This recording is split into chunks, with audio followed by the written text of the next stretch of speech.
Welcome to Be Brilliant with Jing Lang, the podcast dedicated to those seeking to excel in every aspect of their lives. Through conversations with her guests, Jing will tease out personal stories, helpful tips, and proven strategies to help you elevate your life and reach your highest potential. Get ready to dive in and discover what it means to be truly brilliant. And now, here's your host, Jing Lang.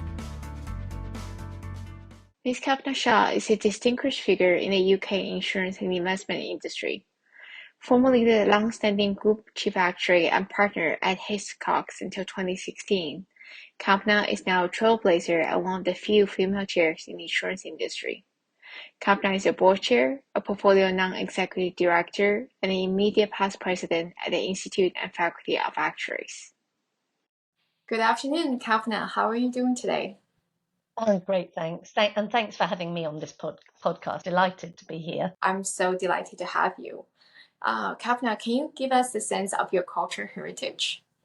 Well, while my parents and some of my grandparents were born in Kenya, our roots trace back to India, where my ancestors migrated from at the turn of the 20th century, during the British Empire's rule.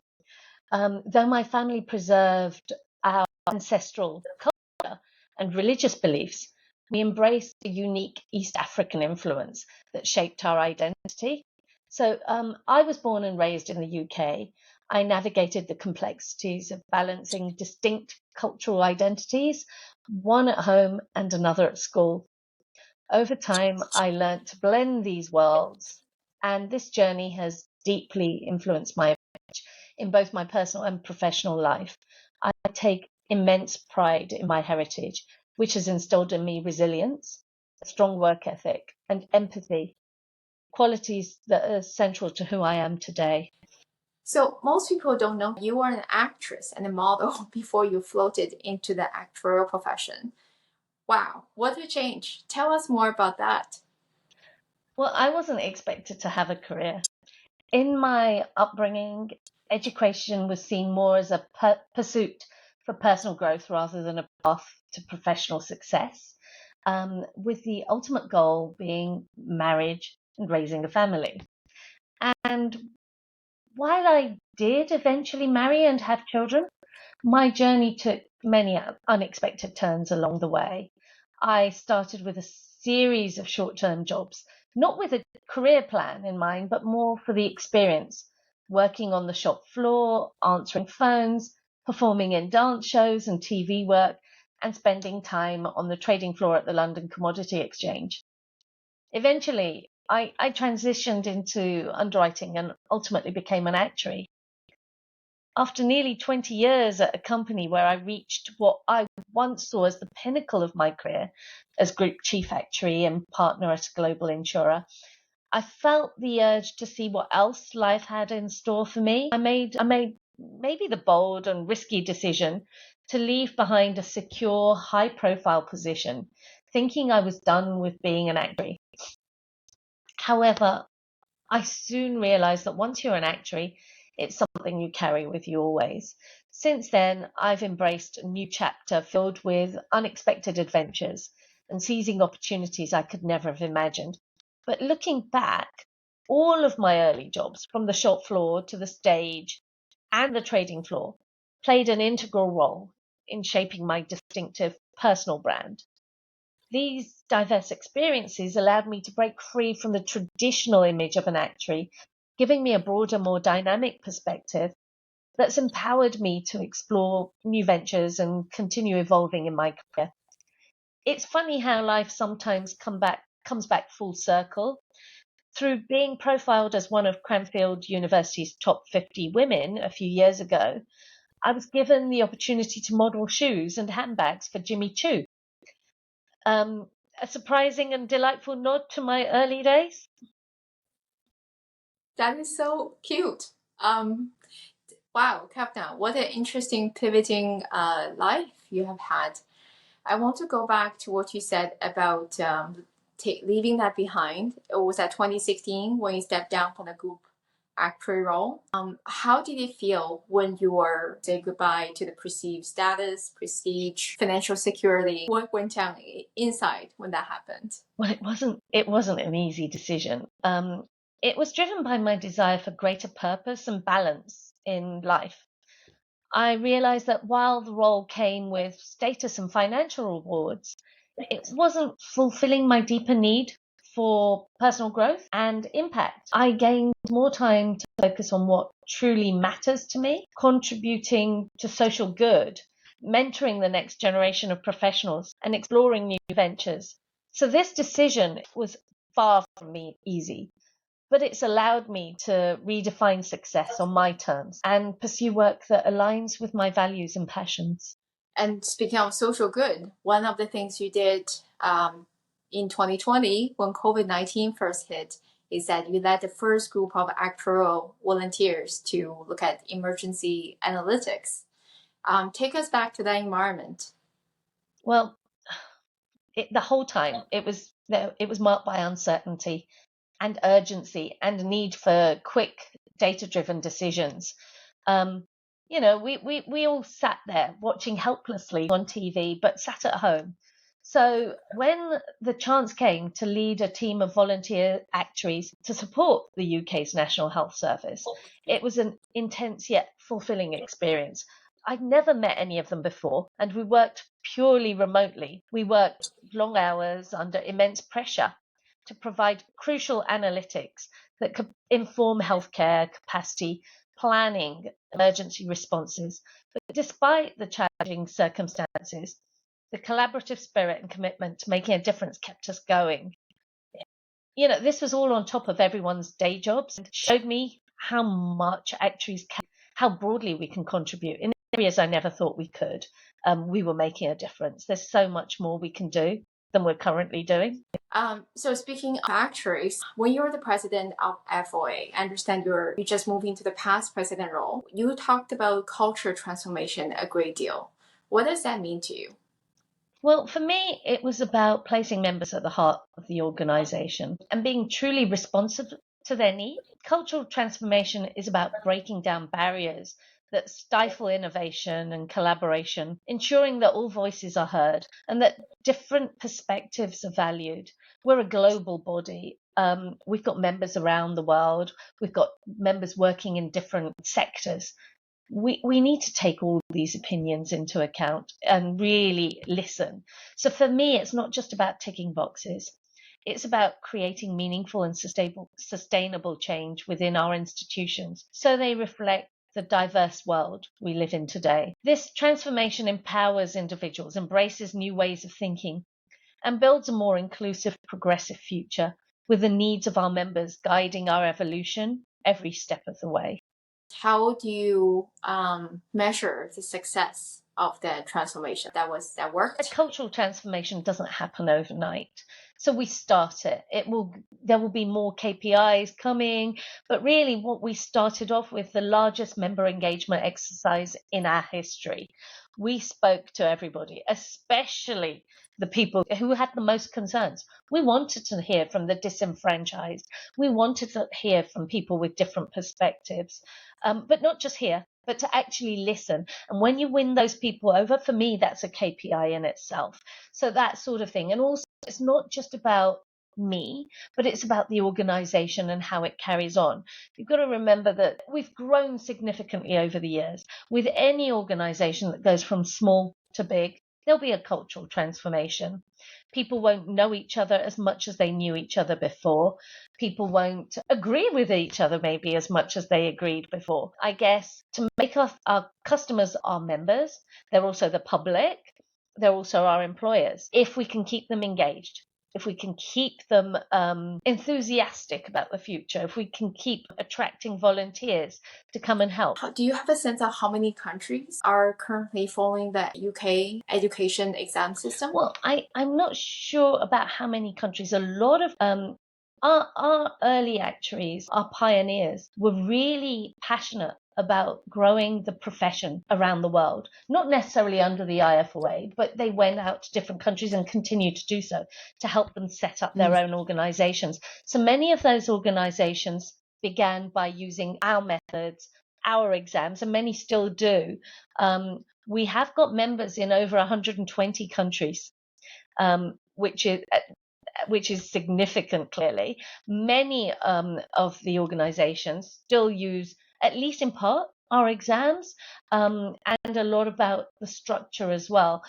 So there's a good partnership with many societies around the world, which you want to see. It's a small profession, and we can only help each other by supporting each other. Absolutely.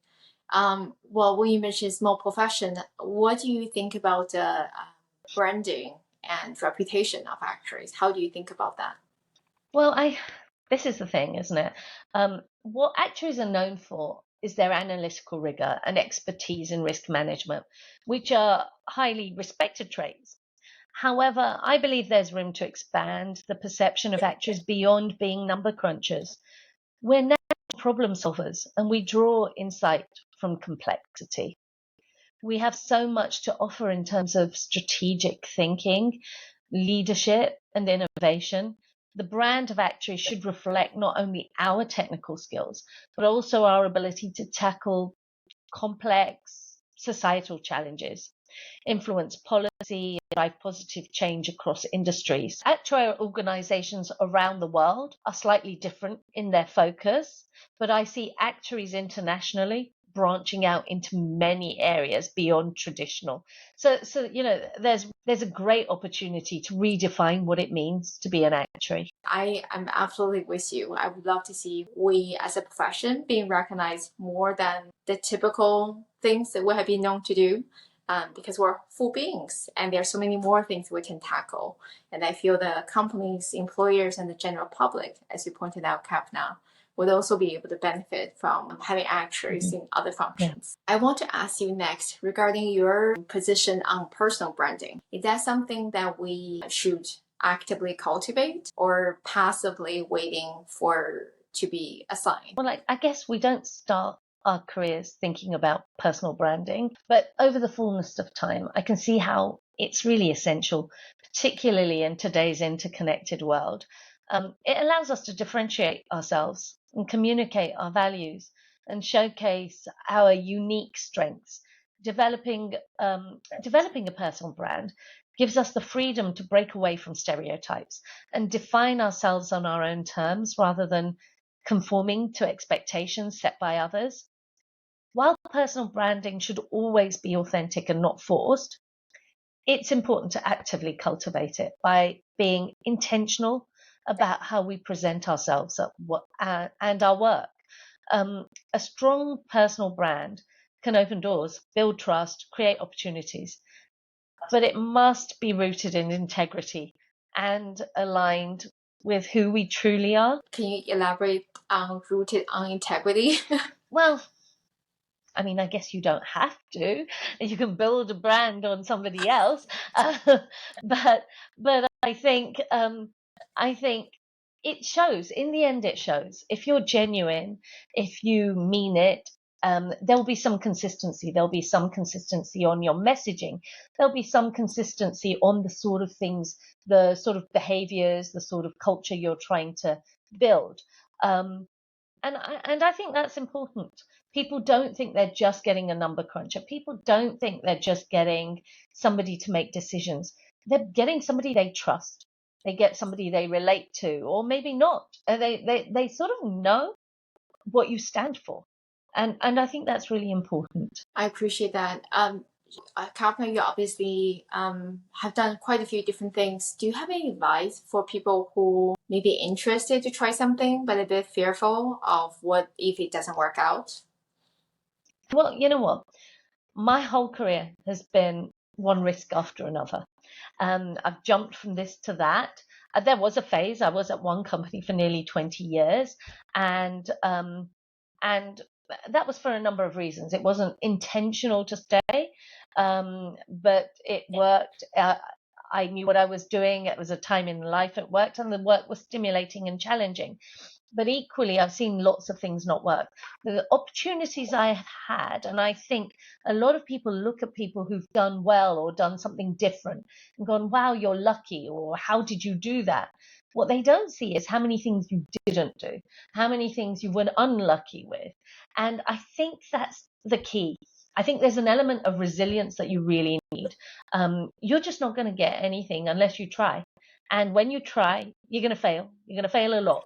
And you've just got to get used to it. You've got to give it a go. I think that's it. Resilience is a massive piece, but actuaries are about risk. We should know when to take a risk as well, and we know that how to mitigate against those risks. But what we don't do is not take any risks, and I think that's important. In life, take a risk for what you want. Give it a go. You never know. It might really work out for you. It might be really interesting. If not, you've got your actuarial skills to fall back on. I like that. And speaking from personal experience, things are always worse in imagination than when I actually do it. So I guess it's the same when it comes to filing taxes, right? Dreading for me in US and Canada, thinking about the April 30th or April 15th deadline, it's always caused me more stress than actually get my act together to do it. Sometimes making a career change, obviously it's not the same as filing taxes, but it's similar, like thinking about how things may not work out at a perfect level sometimes hold us back, but no one dies from a career move that doesn't work out. You learn something either way, but more often than not, it actually does work out, and it work out in a way that's better than you can even imagine, and you never know that if you don't try. Absolutely. So you are on a number of boards as a female chair. Do you have any tactical advice to those who want to go into that space? Well, I guess the biggest advice is to be proactive. You need to build networks and gain relevant experience. If you've been an actuary for a number of years, people are going to think of you as an actuary. If you want them to think of you as a board member, you've got to start changing how they think of you. So seek out leadership roles, even in small projects, and make your contributions visible, develop expertise in a specific area, and continue to upskill yourself. It's really key because board roles are quite broad, and be bold in expressing your interest in board opportunities.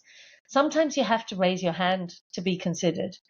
Mentorship is invaluable.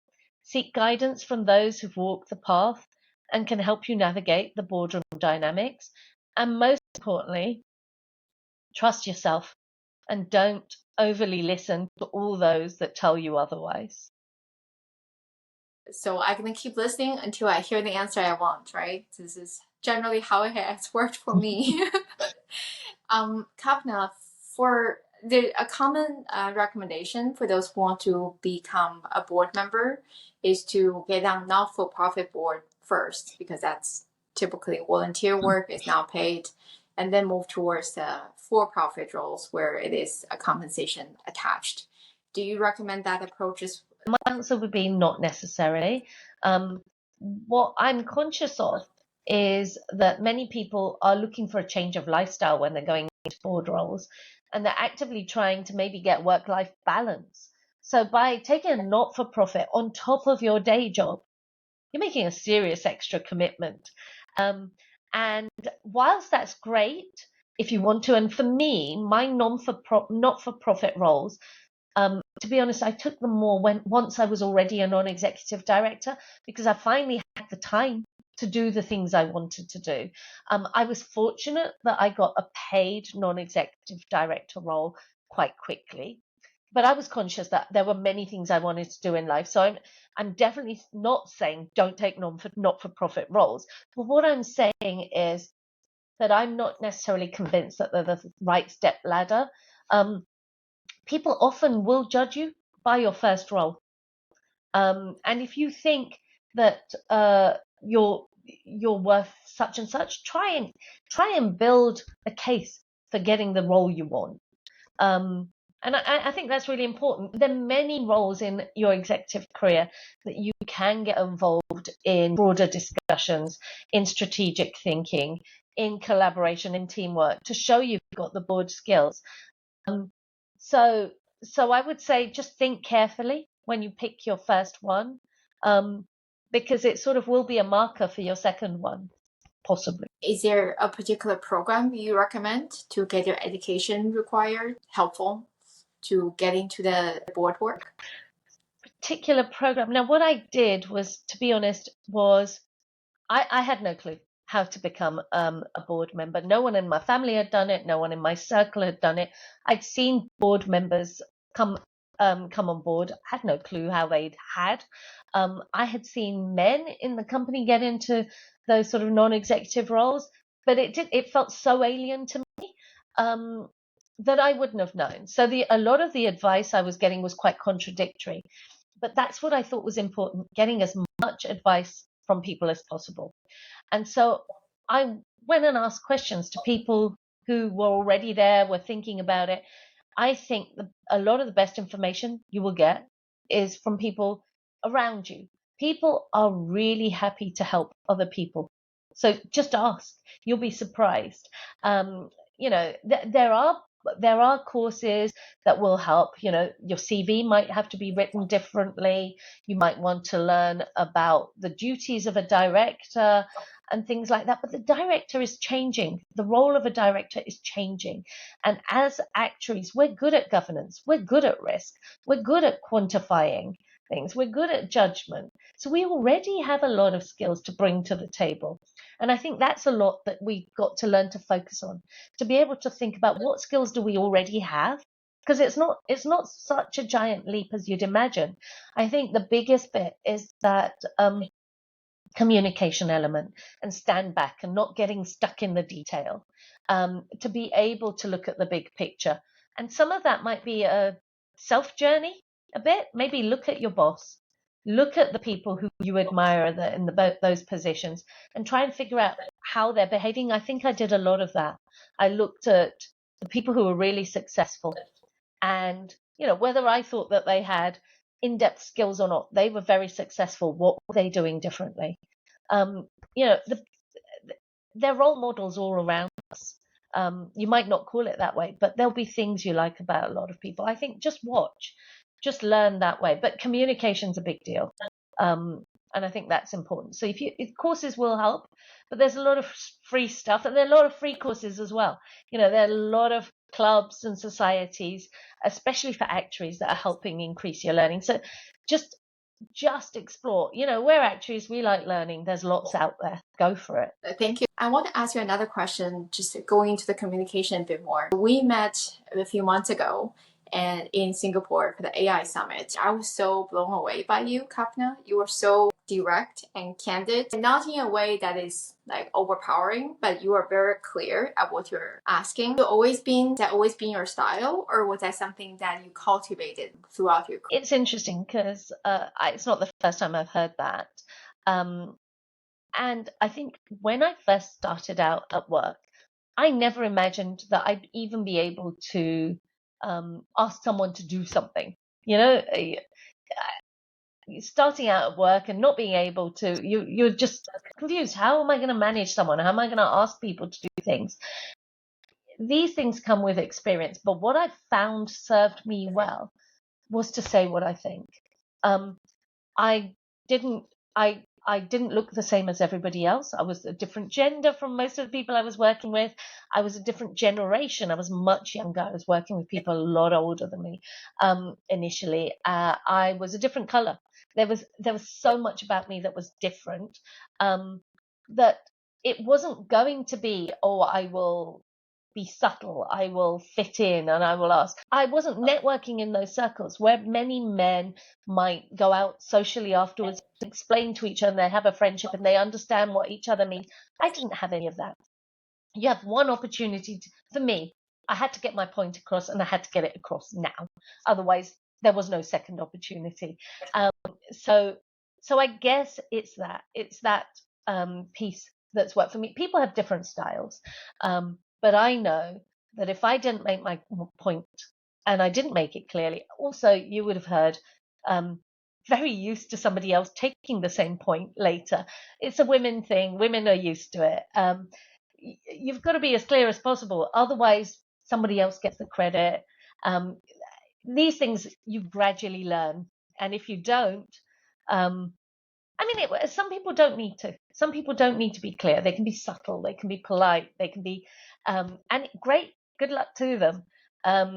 But for me, it was important that people know what I think, that it's my view, that this is my opinion, that I stand behind it. And you know what? Maybe that's what's helped me get to where I am. Although there are many ways to get to a certain point, but that's my way. I appreciate that. Speaking of having your voice heard, I've seen a lot of people in my generation, and myself included in some occasions, not voting elections because for me, for example, sometimes I feel, what is my one vote? Like, how is this one vote really going to make a difference, right? But again, I was reminded while speaking with Sharon Giffen, who is running for president-elect at the SOA this year. She reminded me that as women, we haven't always had the right to vote. So I should at least pay tribute to someone who had worked so hard to do. Is there anything, Kalpana, you would share in terms of getting people to show up to vote, regardless of whether it's actuarial society or in general? Voting's one of those things. Initially, I perhaps was like you, thinking, well, what difference does it make? Let other people doing it, and it didn't seem that important to me either. When you're young, I'm not sure all of these are as important. So to some people, they are, but maybe I was conforming to gender stereotypes or what I was told how you were supposed to behave. Although I've seen lots of change over my working career and over my lifetime, I've not seen enough. And I'm conscious that we've had imbalance for thousands of years. It's not going to rectify itself suddenly in a couple of years or even a couple of decades. But the rate of progress we've made is so slow that unless we take it upon ourselves to do something, I've got children. What legacy am I leaving them? I've got to do my best. Even my children's children.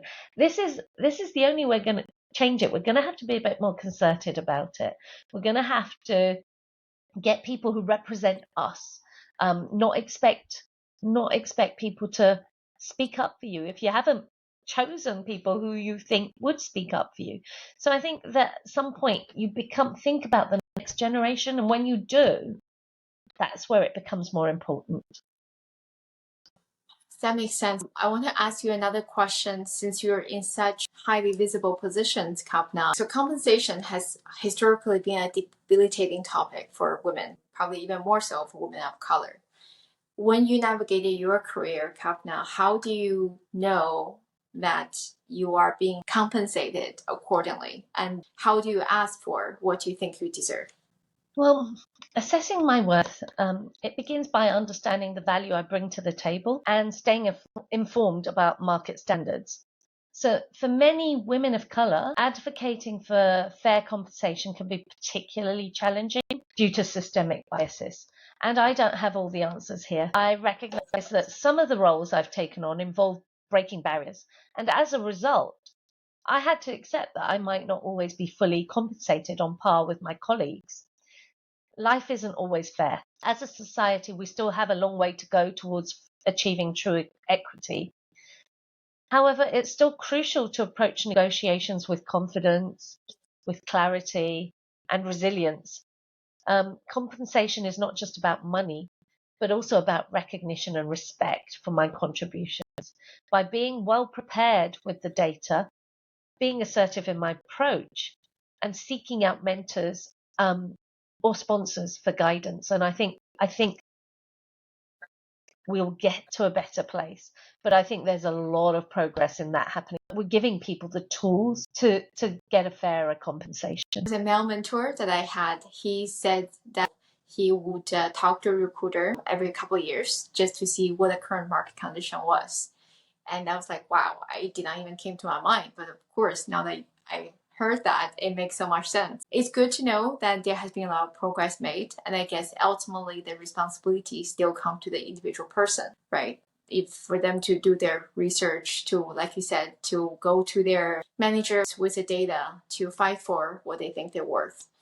Kalpana, so you have done so many different things, leadership roles in nearly all of them. what is something you still would love to do, not just career, in your life? When I feel like I love to do, I usually try and find a way of doing it. And that's the beauty of having a non-executive director role. So my bucket list, if something pops on it, I do try and give it a go. Current thing is to really, I'm in a mission of doing things that are different, going into areas that actuaries haven't been in traditionally, that women are a bit sort of not visible in, that women of my background and my ethnicity are not common to be in. So at the moment, I've just come out of a year of being president of the Institute and Faculty of Actuaries, and I still have a number of board roles which keep me quite busy. But I think it's healthy every now and again to sort of take a breath and go, right, now what next? So maybe I'm in the take a breath. So let's speak again. I might have a lot more to say. Sounds great. Kalpana, we're running out of time now, but what is the one last thing you would like to offer to the audience? For me, my life has been unplanned, perhaps a bit chaotic. And whilst you might see all the successes, there were lots of things that didn't work out along the way. But I truly believe that those steps have made me stronger. And what I would say to people is, really, don't let the setbacks put you off. If you really want to do something, you can adapt. You don't have to do it exactly, but don't let people put you off and don't let setbacks put you off. Really, there's just too much out there, too many opportunities, and life's too short to live a boring life. So take a few risks. Love it. Thank you so much for your time today. I really appreciate it, Kalpana. Thanks, Jing. It's been lovely talking to you. That's a wrap for today's episode of Be Brilliant with Jing Lang. We hope you found valuable insights and motivation to fuel your journey. Be sure to like and subscribe on Spotify, Apple Podcasts, and YouTube. And share this with 3 people in your life endeavoring to achieve personal greatness. Remember, brilliance is within you, and every step you take brings you closer to your best self. Keep striving, keep shining, and until next time, stay brilliant.